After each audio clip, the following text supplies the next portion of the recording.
So, hello everyone. Today we are here with Anodea Judith. I always want to say Judith Anodea, but it's Anodea Judith.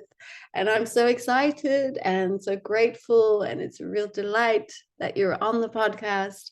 And so, Judith, or Anodea, sorry, is um, very well known. She's the author of many chakra books. One of my favorites is Eastern Body, Western Mind. And you've written 8 books, I believe. Oh, 9 or 10. It depends Nine or on who you 10. count. Okay. And she's going to tell us about her new deck of cards of the archetypes. She has a master's in clinical psychology, a PhD in human health. And so I'm very, very happy that you're here. Thank you, Anodea. Thank you so much, Shira. I'm delighted to be here. Oh, that's great. Yeah. I was really surprised. It was for me, it was like a big jump to reach out and ask you onto the podcast because I thought you would be just so busy. Yeah, and who knows, but I thought you have to ask anyway. So I did. Yeah, Um, well, great, wonderful. Let's have yeah. fun. Yeah. Yeah. So tell us your yoga story. I'm sure it's a very long time ago, but how did you get to yoga and why did you choose, like, as a clinical psychologist, to follow that path into? Well, I started in yoga in 1975, Okay, back I was when, born. yeah, longer than, some of the people in my classes have been alive. And back then, yoga was just something that happened in people's living rooms on towels. There wasn't even sticky mats yet. And there weren't yoga teacher trainings yet. There was just some very esoteric practice, but I went to a class and I loved it. And then I bought a couple books and I started teaching myself out of books and doing it in my little upstairs attic. And I was so excited about what I was learning that people said, "Well, show me what you're doing." And so I showed them a few poses and they said, "Well, why don't you do a class?" And so I started teaching and I organized my classes along the organizational pattern of the chakras. Ah. And the rest is history. And of course, I had no training or right to be teaching at that time because there wasn't any trainings. But later on, I went and got trainings along the way. Uh-huh. Um, Yeah. but yeah, it started way back then. And how come you did it along the map of the chakras? Well, I would say the chakras chose me. I didn't Mm. choose the chakras. They chose me. It just was my life's path, you How know. come? Tell me how you felt that they chose you. What Well, the happened? first time I read the word, this Mm. shot of energy went through me. Oh, And wow. then one time in meditation, I had my one and only out of body experience. I've not had it before or since, where I was above my body and I was sitting there in meditation position. And there was a book on my lap. I could see, sitting on my lap, and it was a book on the chakras by me. Oh, wow. And That's so amazing. and then I knew that's what I had to do. And I was all prepared to go off to art school in New York City.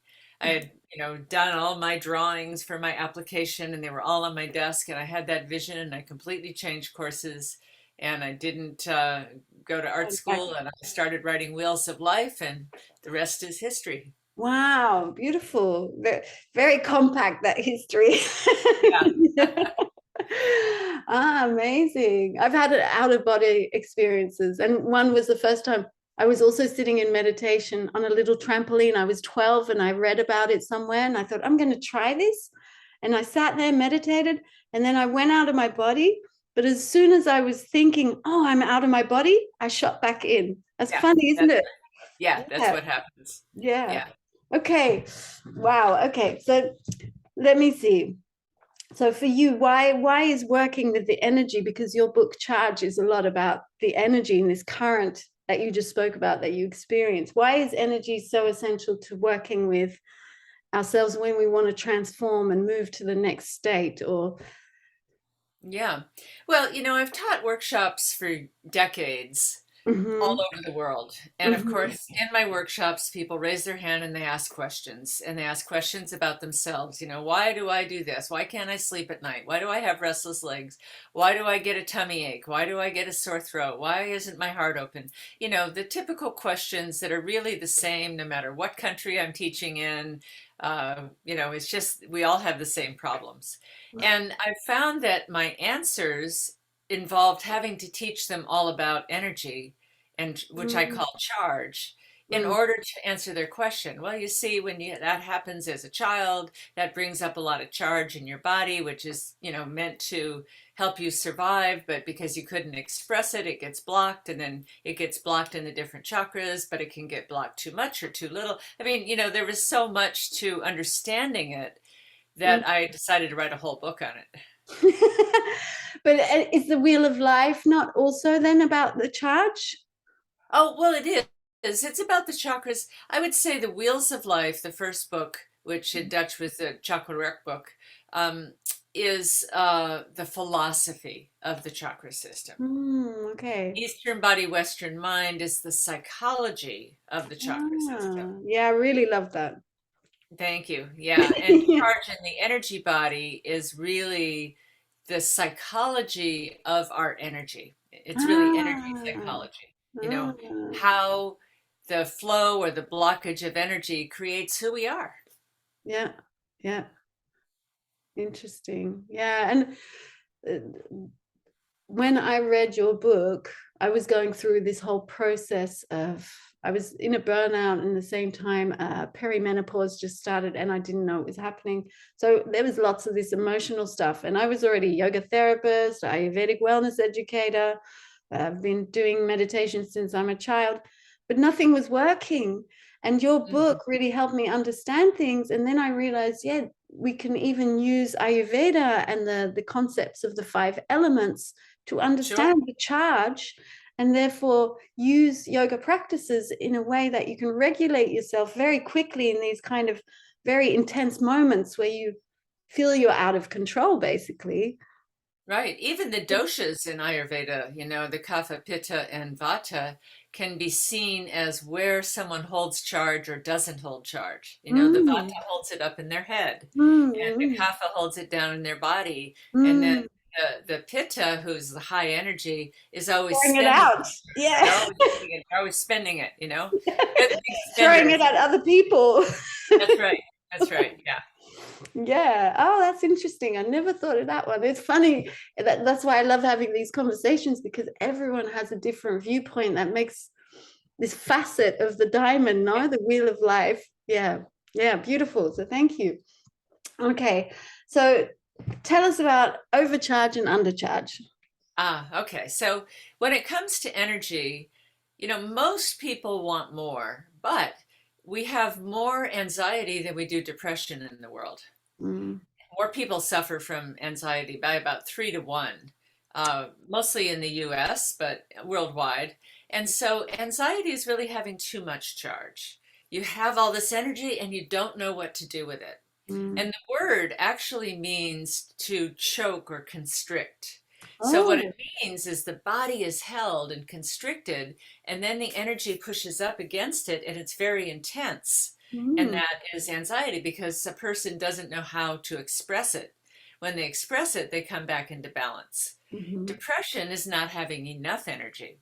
Mm. It's I can't get out of bed, I can't get anything done, I feel so depressed. It's not just a pervasive sadness, but it's also an energy problem.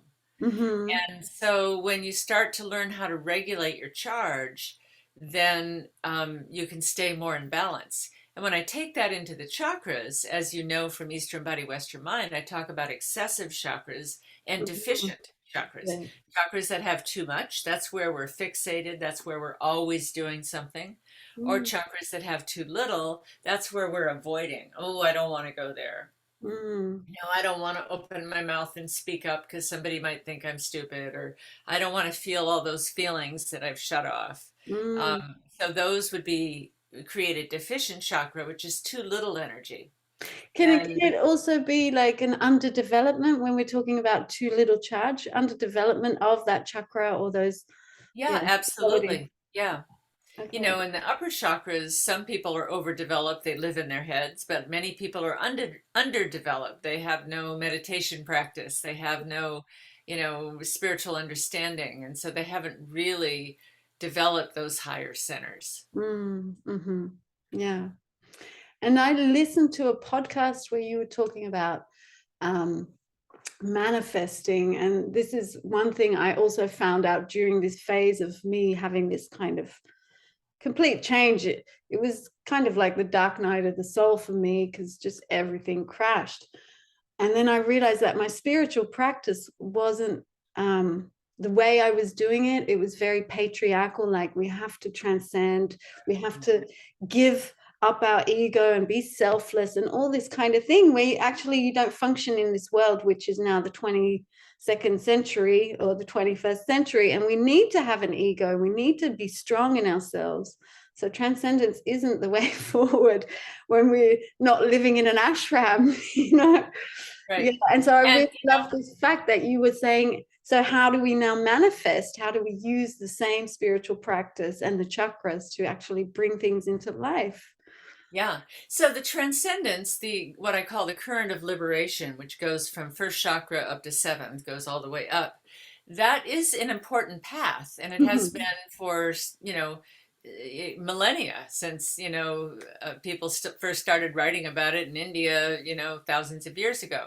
Um, and when we are so materially based, that's an important place to go. But the last 40 or 50 years, there's been this great spiritual revolution with everyone going into yoga and meditation and all that. And if you look at the world today, it hasn't helped much. I was going to say, I felt, just before COVID, I was thinking, wow, humanity is really surpassing our dogmas and these patriarchal systems. But then it's just like, oh my God, all the darkness is just creeping out really I know, I know. So strongly. I think it's time that we harvested or used that higher consciousness that we've been developing Mhm. to create a vision, to communicate that vision, to bring it into our relationships and into the world, Well, to give it power, to, bring it move together it and forward. manifest it in the Yeah. world. So we need people with higher consciousness to be manifesting. And they're so busy sitting on their cushion and floating off that the world is going to hell in a handbasket, as we say in the US, and especially happening in the US. And No, it's everywhere. You really, it's finally starting to happen. A lot of people in Europe and other places, we would laugh about America, how terrible it is, but now it's happening everywhere. Like these big lobbies and huge um, companies are just infiltrating governments and yeah, politicians and then we and have this terrible scammers. war going on between Russia Yes, and Ukraine, and it's messing up everything. So all over yeah, the world. But so, yeah. and I'm not saying, I just think people need to manifest. They need to manifest the higher consciousness, bring it into business, bring it into teaching, bring it into our Mm, healthcare system, bring it into our body. So mm, that's the downward current, and it begins with it begins with an idea. Oh, mm. I have an idea. I would like to create something. Could be what you want to make for dinner. It could be me writing another book. It could be a business. And then you imagine it. Okay, what would that look like? How many clients do I want? How much money do I want to make? What would the office look like? Then you talk about it to people, here I'm doing this, and you write your advertising and you put it out, your website, all your communication. You find the right people to do it with, and the right people could be customers or clients, or it could be coworkers or a coach or a mentor or a banker or a real estate agent. Then you make your task of things to do. I've got to do this and do that. And you start to get things in momentum. And when they start to move, you get really passionate. Oh, it's happening, it's working. Yes, And yes. then you've got that momentum to carry you all the way down into manifestation. So Mm. we have a whole course on that that we just launched yesterday online called The Art of Masterful Manifestation, Oh, based wow. on the book, our book, Creating on Purpose. So I did it Wow. with my friend Lion Goodman. It's a dynamic, self-paced video course, so you can buy it and keep it. And 10, I think there's 30 videos of 5 to 10 minutes each. Wow. Oh, that's good. That's really bite size, isn't it? Right-sized, yeah. Yeah. And then And you there's can do it at your own PDFs and pace. everything, I imagine too. Yep, Yes. PDFs and exercises and Oh, great. videos of the exercises and things like that. So Oh, wonderful. Amazing. Yes, we need that so much. And that was my realization too. Is like, okay, I've got to get over this hurdle of business is bad. It's that's also right. learning to find that business can be a service, and this is the heart chakra is also about serving people and bringing that gift into the world from your deepest desires. Yeah. Oh, The heart chakra is the element air. So I have a saying that what serves the greater good puts mhm. the wind in your sails. Oh, that's lovely. Wow, that's beautiful. Because I think, the universe, when we're serving something larger than ourselves, then there's an assistance we get from, Mhm. just the way things happen. It says, yeah, I'm going to help you. Yes. Yeah, but I really feel that's happening right now in the world too. Yeah. That there's this shift happening. Even when I walk outside, there's extra light shining and things just seem to be more beautiful. It's like the worlds are kind of, what do you call that? Dispersing. There's this dissolution starting to happen between material, spiritual, psychological, and that more potential is there for change.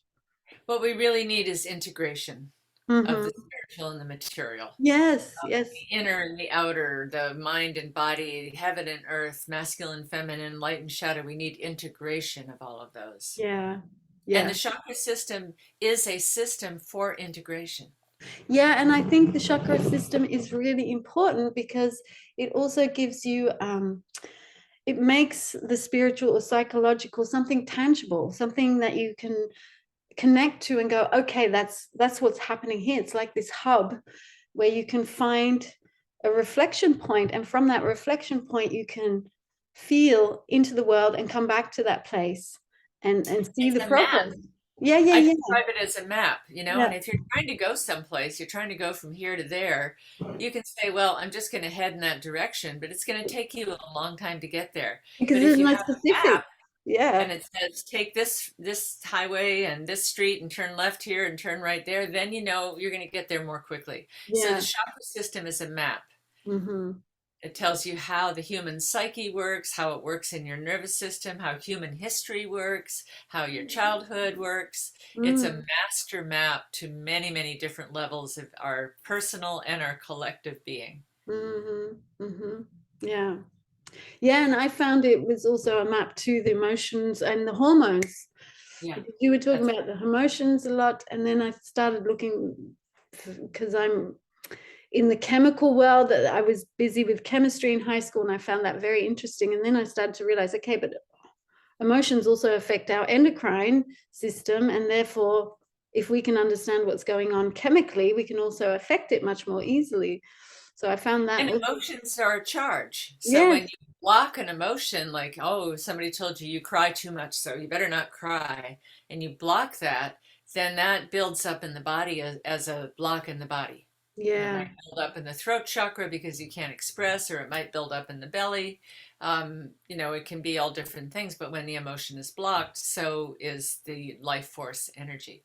Yeah, yeah, and it's supposed to flow, no? Life is movement. And And so is our stagnation. capacity. Yeah, and so is our capacity for pleasure, because Yes. emotions and pleasure are both part of the second chakra. Yeah, yeah, exactly. And then for me, I did this like deep dive into the emotional world, and I found like the mother of emotions is bliss, and we can get closer to it by developing each chakra fully. And Yeah. then, yeah. And bliss in many ways is the free flow of energy between Mm, inside and outside. yeah. Just Male, one with female. everything, and there's no blockage between what comes in and what comes out, and we're in a safe Yeah, because place. And it's all one. yeah, that's that experience of oneness, but it's an energetic experience. It's Mm. not an intellectual experience. No, It's no, no. energetic. Yeah, Yeah. yeah. So good. Um, okay, yeah, I would like to talk about this. You spoke about the dance of charge when we're dealing with or working with trauma. Could Hmm. you elaborate on that? Yeah, so trauma is so common among everyone. For generations, people didn't realize what they were doing to children when they hit them or yelled at them or, sexual abuse or all kinds of things that can happen to children that are traumatic. Mm-hmm. And trauma isn't defined by the event so much as it is by the nervous system's ability to respond to that event. So if you're a little child and your father is yelling at you, and your father is, way tall compared to where you are down here as a little child, that alone can be traumatic, let alone if you get hit or anything else that happens. And what happens in the body is the charge shoots through the roof. It just goes way up whenever you're in danger. Mm-hmm. And that is a biological response so that you can run away or fight off your attacker. It's just the body is hardwired for that. Mm-hmm. So that happens. But a little child has no place to run, and they're too little to fight off somebody bigger than they are. Could be a bully at school. Mm-hmm. Um, and then they can't spend that charge, so it gets locked up in the body.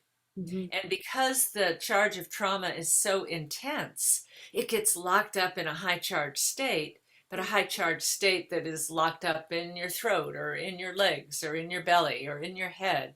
Um, and when that is locked up, it's no longer available, but it will come out in symptoms, which we call post traumatic stress syndrome or PTSD. And those symptoms can be fears, they can be, health problems, they can be aches and pains, they can be, unproductive behaviors, they can be addictions, Yeah. so the charge that's locked up, goes in places you don't want it to go, and yet at the same time, it's not available to you. Mm-hmm. And so we call it a trauma vortex, Mm-hmm. a high charged energy that's trapped. And so to heal trauma, you really have to tap into that vortex and let the charge flow again. But it's very tricky because when you do, someone can get re traumatized by being flooded with that same sense of helplessness. And so you have to do it very, very slowly, like a pressure Gentle- cooker, Yeah, gentle steps. Yeah, little gentle steps relieving it. And then you get to the place where the charge is so small, you can open it wide up without risking that overwhelm. Mm-hmm. And that's, I think, also why it's so important now that to verbalize, and I think that's why talk therapy has been so used, because it is a decharge.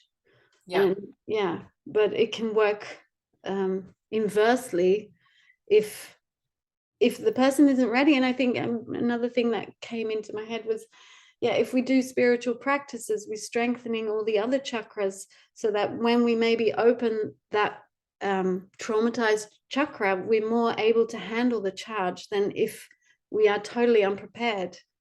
that's exactly right. Yeah. And the free flow of energy is quite something to tolerate if you're not ready Yes. for it.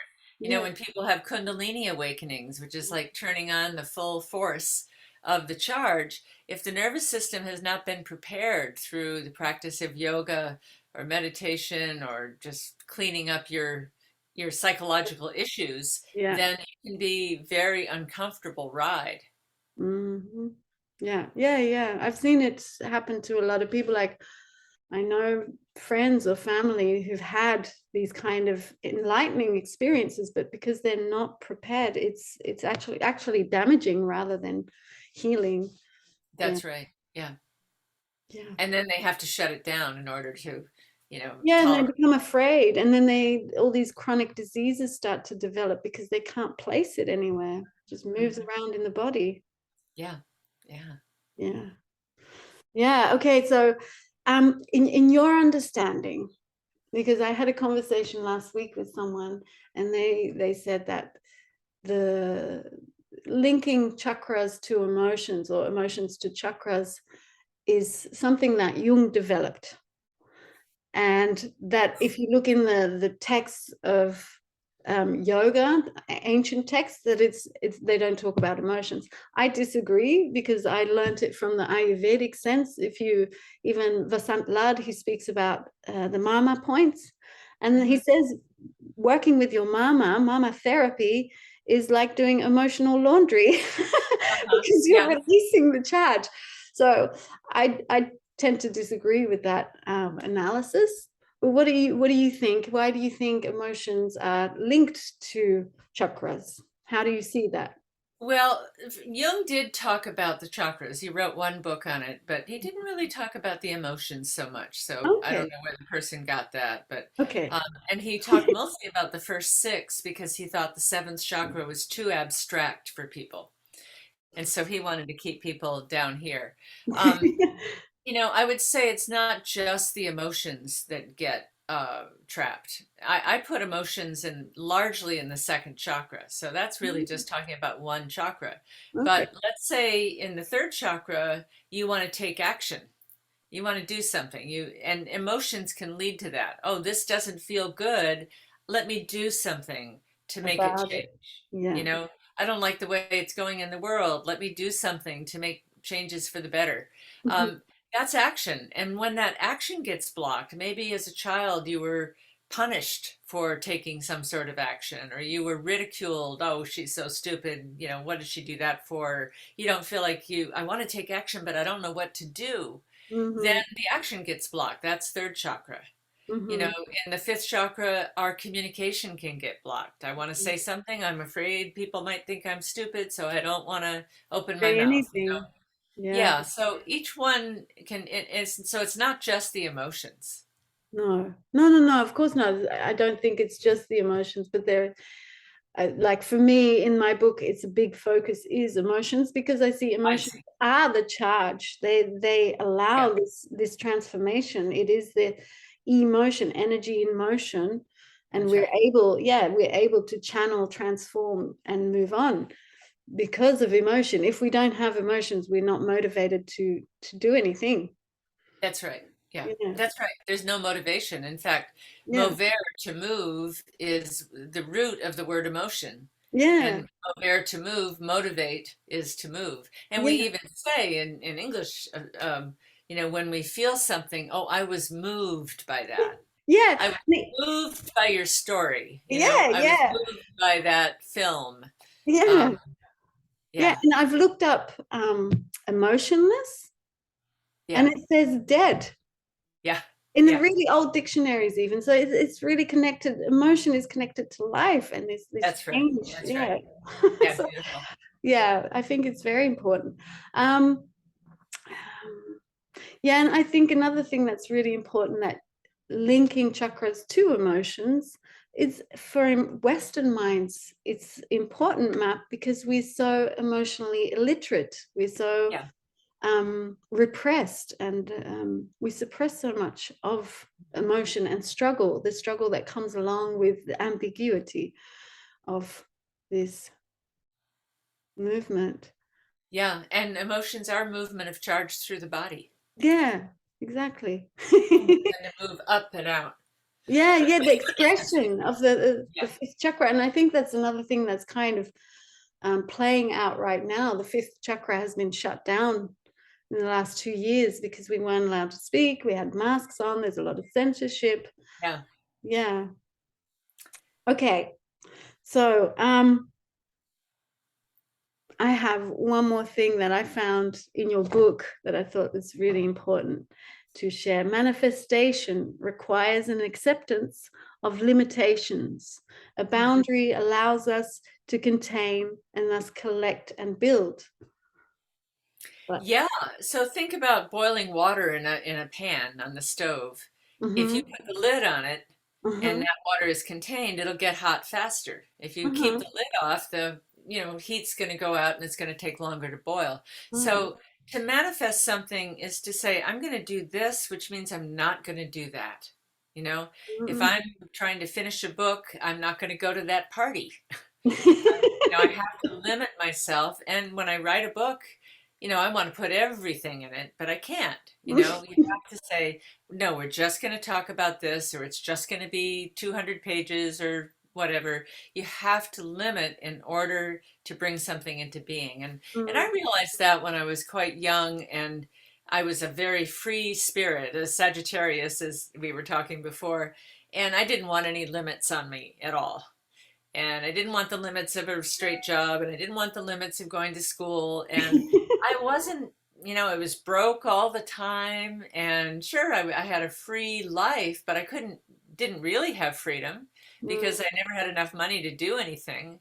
And I Mm, looked at my friends who were similar to me, and I said, these people are really smart and talented, but nobody's doing very well. Why? And I realized because we were so attached to freedom that we couldn't accept the limitation to manifest. And with that, mm. I stopped what I was doing and I went back to school, and, I got Wow. a job to support me while I was in school. It wasn't something I wanted to do, but it was just something to get me through, my graduate school.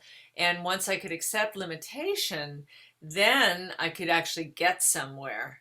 And now Wow. I have more freedom than I ever did Ever back had. because I have the prosperity and I've flown all over the world and I make my own schedule and, I've manifested the life I want. And Beautiful. that includes the freedom I want, but I had to accept limitation. Wow, thank you for sharing that. That's so important. And I just learned that in my burnout. I was Yeah, I was still running after freedom at the age of 44, yeah, Yeah. yeah. Yeah, we burn out without enough containment. Yes. Yes. And in the early days of my therapy training, Mhm. and we were doing bioenergetic and Reichian work, and we had, 40 people in a room doing rapid breathing and then screaming and yelling and kicking and crying and all that, because at that time everyone was very repressed. And we thought if people were getting it out, they were doing very good work.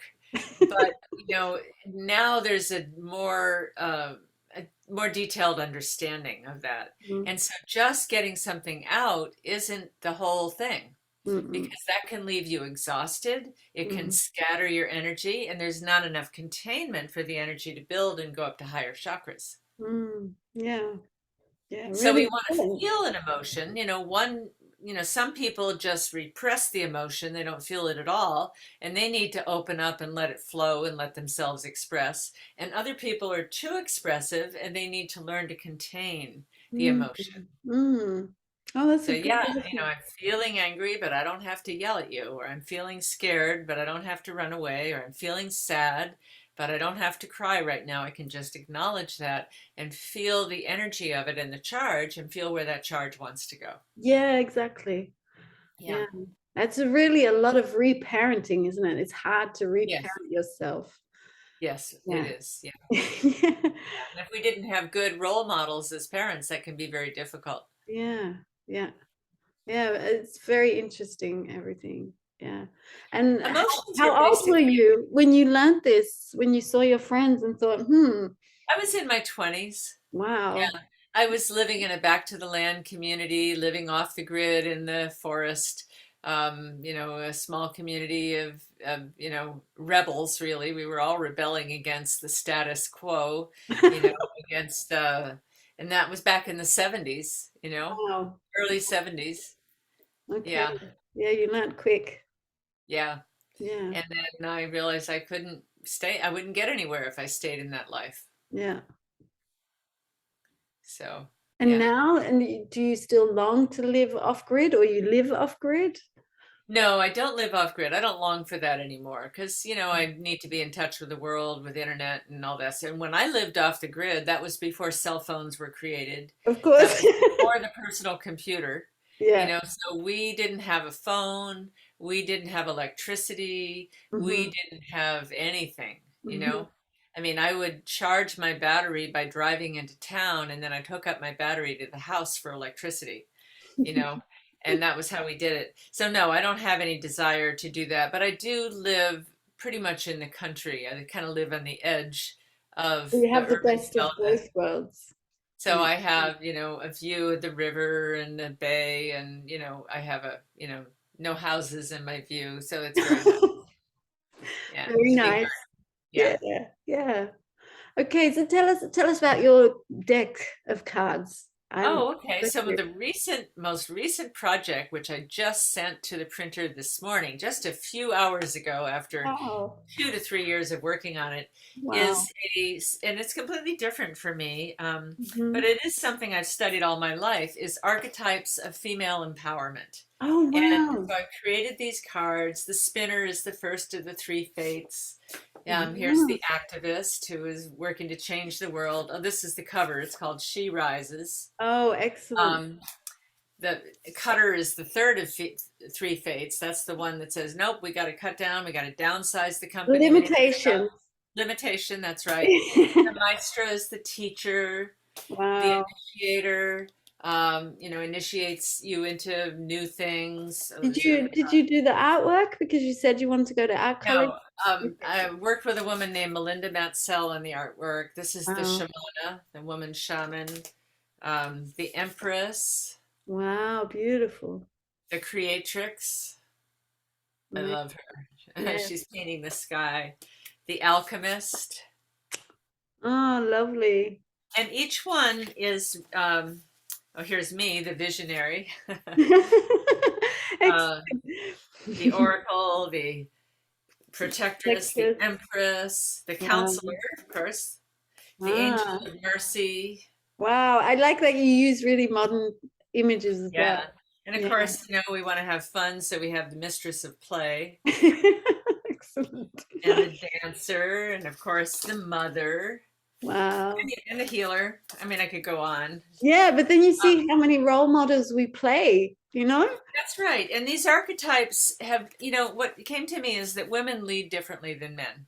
Hmm. And with only male archetypes to guide our leadership, we have a hard time being taken seriously unless we act like men. And then, that's kind of hard on a woman's body. And women are saying that Mind even. they get burned out when they do that because they're trying to be something they're We're not. not. Yeah. Yeah.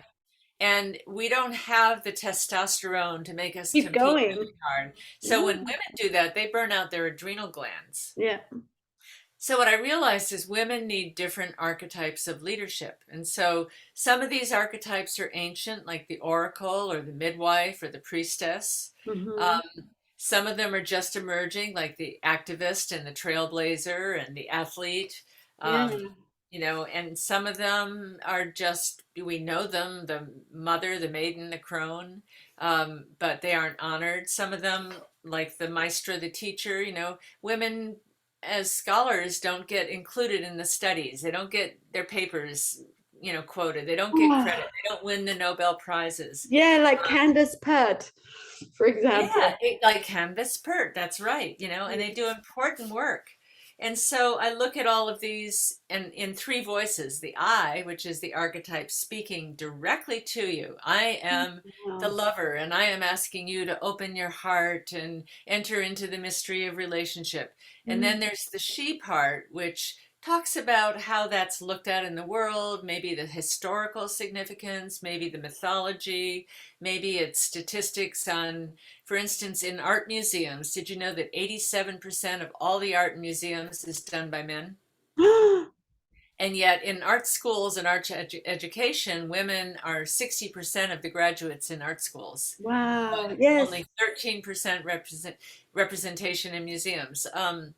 In the world of politics, out of 193 countries, only 22 women have ever led the country as a, Country. like a prime minister or a head of state. Yeah, yeah. It's so It's just 11%. it's Um, abominable.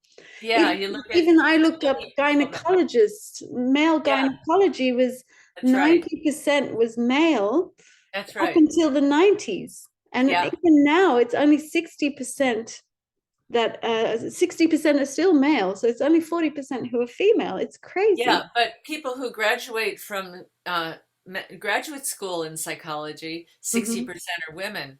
But even then, with more education, they earn $20,000 a year less than men.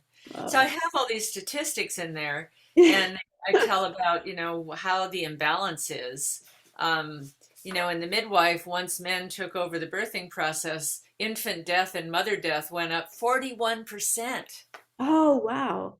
Once the doctors put an end to midwifery, and said, don't go to a midwife, come to the hospital. Oh, We're going to deliver 41% more death. oh, how So I terrible. have these statistics in the she part, and Oh, then great. here's the yogini, and then there's the you part at the end. So when you work with this card or when you work with this archetype, um, like I say on the yogini, when you draw the card of the yogini, you are asked to regard your practice or teaching in a larger context as a spiritual conductor of transformation. And, so it goes on. So it's in those three voices, and they're all in the card. Wow, yeah, I love it. It's really unique. It's totally different. Yeah, Yeah, yeah. it's a very new way into this new world. It's beautiful. I really love it. And it's really nice because in my book, I also write that each chakra is connected to one of the goddesses, the Hindu goddesses. And Yes. so you can see the goddess develop in her story how she's working with these emotions and trying to find her way to be truthful to herself and to develop herself with Yeah. integrity. Yeah. Yeah. And I Where, love that you're where do you using. put Kali?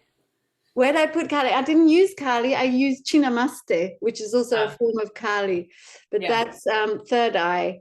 Okay. Yeah, getting Yeah, rid of it's the similar. ego. Yeah. Yeah, yeah, I'd be curious what you came up with there. yeah, yeah.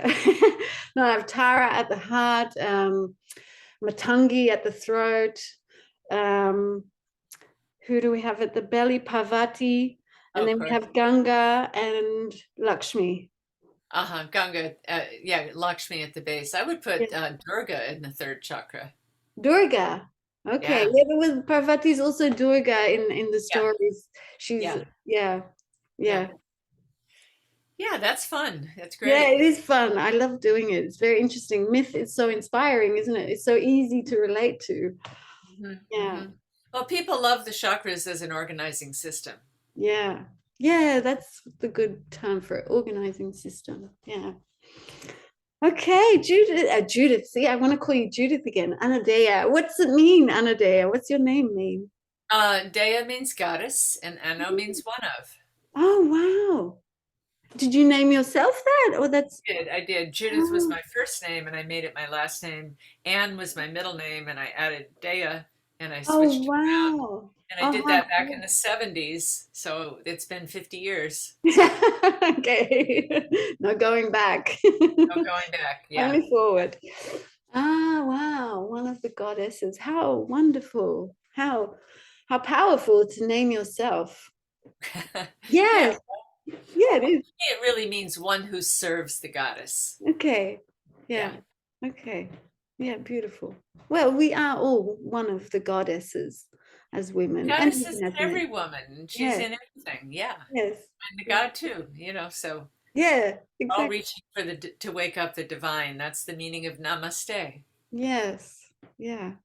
to realize Well, the divine. yeah, I really appreciate you being on here. Is there anything else you still want to share with the listeners? You Well, I would just say that the chakras are also they're a formula for wholeness, but they are also a guide for cultural evolution. And that I believe we are now at the end of the third chakra era, moving mm, into the heart. And though it may not look like that if you read the news and you see the war and all that, but I think that is all the drag, last gasp of the third chakra dominator era. yeah. And we're seeing that it just doesn't work. No. Yeah, no, it's hard for people because they've invested their whole lives into that system. So it's really hard to relinquish. Yeah, But yeah, but I agree with you. There is more of us waking up to the love and the longing for social communities and yeah, togetherness. It's becoming very rudely awakened. yeah. And the heart chakra is an organizing principle, just like power is Mm, an organizing principle. You can mm, organize people by putting somebody on top that gives the orders and tells everybody else what to do, or you can organize people to collaborate and cooperate and be on a more equal footing, and then to combine. And that's the heart chakra organizing principle. That's the more democratic way. mm. Yeah, Oh, I love that. Thank yeah, you. yeah. Yeah, And yeah, it's wonderful. You've a really fight worked between through the the old chakras. system and the new system right now. Yeah. Yeah, yeah. How long do you think it's going to take? Can I ask you? Well, I think we've been in this third chakra system for 5,000 years. Yes, So I it's a agree. big transition. It doesn't happen overnight. No, I know. I am afraid that at my ripe age, I may not live long enough to see it really take place. But we are in the crumbling of the old system right now. And Oh, that's why everything's falling apart. yes, I agree Something with needs to you. be born. I agree with you, but I'm following some astrologers just to give me some peace of mind. And they're saying like the worst is to come in the next year, and after it's going to get better. So I'm a little bit more optimistic that you will experience it, Judith, Anodea. Yeah. Yeah. Well, it's happening simultaneously. I mean, I already experience it. I already see people waking up and, working with love and, setting up Mm, things. But as far as it being the main sense of the world order, so that is really what organizes society as the major organizing principle. I don't think I'll see all of that in my lifetime. I'm seeing the destruction part before the new birth begins. okay, the full formation. Okay, yeah, totally. Yeah, But I every- do think we are going into the heart. And when you go to a new organizing principle, everything is so much more efficient and works better. It creates an era of prosperity mm-hmm. and Yeah, abundance and freedom. And yeah, yeah, yeah. And I think what I'm gathering, like I'm trying to follow a lot of different ideas and look back at history, and you see that moments of chaos are also birthing times of creativity to find new right. ways. Yeah. Yeah, One yeah. of my books is on that. It's called The Global Heart Awakens. Okay. It's all about the chakras and stages of history and this Oh, movement from what I call a movement from the love of power to the power of love. oh wow. I'm gonna get that book. Yeah. I Okay. didn't know. I mean, I'm a fan, but I don't have all your books. It was once in Dutch called Hart for the Wereld, but it's not in print anymore. I don't mind. My Dutch is terrible. I grew up in Oh, Australia and I've traveled the oh, world. I just arrived here okay. a few years ago. So, Oh, okay. Okay. Yeah. okay. Okay. Well, it's been Thank you. really wonderful to have you here, Anodea. Really, thank you. Thank you very much. And Yeah. thanks for the opportunity and blessings of the Rainbow Bridge on you and all your work and all the listeners. Thank you. Yeah. And they can Blessings to find me at everyone. AnodeaJudith.com. Yeah, I'll put all your links in the show notes so you can send me. Yeah. We'll email each other for that. And Yeah. several online self-paced courses. Okay. Thank you, Shira. Wonderful. Bye. Okay. Bye-bye. Bye.